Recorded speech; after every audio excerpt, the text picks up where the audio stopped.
Praise the lord. Dear all brothers and sisters, యేసుక్రీస్తు నామంలో అందరికీ శుభాలు తెలియజేయుచున్నాం. ఈరోజు దేవుడు మనతో మాట్లాడుతున్న మాట మార్కు సువార్త 9వ అధ్యాయము 12వ వచనం. అందుకు ఆయన, ఏలియా ముందుగా వచ్చి సమస్తమును చక్కపెట్టునను మాట నిజమే. అయినను మనుష్య కుమారుడు అనేక శ్రమలు పడి తృణీకరింపబడవలనని వ్రాయబడుట ఏమి? యేసు ప్రభువారి గురించి ప్రవక్త అయిన ఏలియా చెప్తున్నాడు ఏమని? మనుష్య కుమారుడు దేవుడు వస్తారు, వచ్చి సమస్తంను చక్కబెడతారు అన్న మాట నిజమే అని ఆయన చెప్తున్నారు.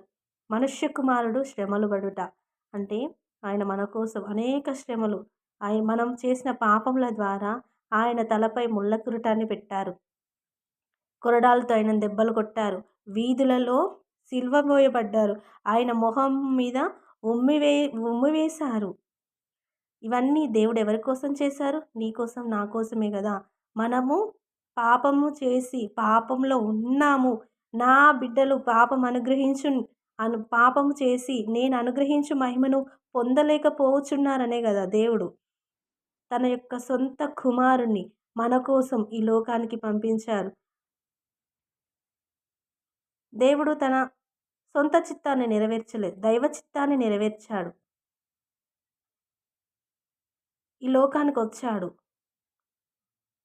ఈ లోకంలో దేవుడు బ్రతికిన సంవత్సరాలు చాలా కొద్ది కాలమే. ఆయన ఎన్నో కార్యాలు చేశారు. చివరికి తన ప్రాణాన్ని మన కొరకు అర్పించారు. మనకి ఈ రోజుల్లో కొంచెం శ్రమ రాగానే ప్రార్థిస్తాం. ఆ శ్రమ నుండి విడిపించబడకపోతే, అయ్యో ప్రభు నా మాట వినడం లేదా, ప్రభు నా ప్రార్థన వింటలేడా, నాకెందుకు దేవుడు సహాయం చేయట్లేదు అని అంటాం. మరి దేవుడు ఆ రోజు ఈ విధంగా ఆలోచిస్తే మనకి రక్షణ దొరికేనా? ఒక్కసారి ఆలోచిద్దామా?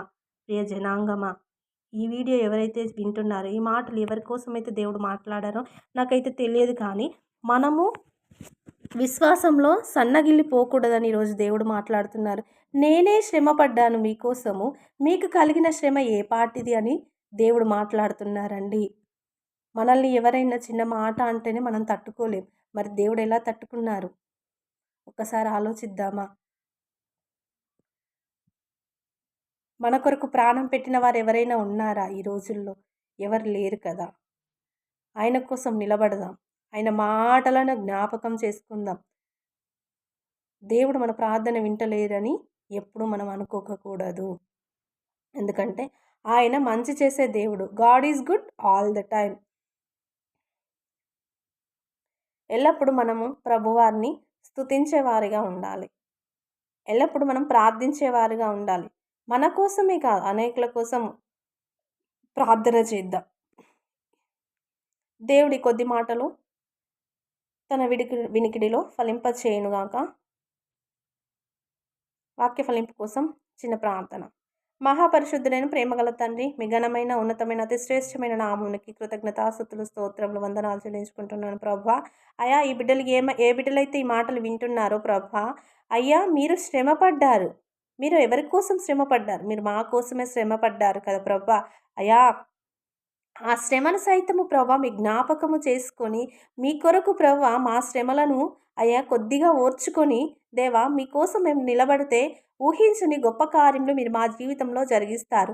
అందుని బట్టి మీకు వందనాలు. అయ్యా, యోబుకు జరిగిన శ్రమ, అయ్యా యోబుకున్న శ్రమ ఏ పాటిది ప్రభా, మీకు వందనాలయ్యా. యోబు సైతము యెహోవా ఇచ్చను, యెహోవా తీసుకునను, యెహోవాకే స్తుతి కలుగునుగాక అన్నాడు. యోబు లాంటి విశ్వాసము, అబ్రహాము లాంటి విశ్వాసము మేము కలిగి ఉండుటకు మీ కృప, మీ సహాయము దయచేయమని, అయ్యా ఈ మాటలు బిడ్డల హృదయంలో ఫలింపజేయమని తండ్రి గొప్ప కార్యములు జరిగించి నజరేయుడైన యేసు నామములో అడిగి వేడుకొని పొందినాము పరమ తండ్రి. ఆమేన్.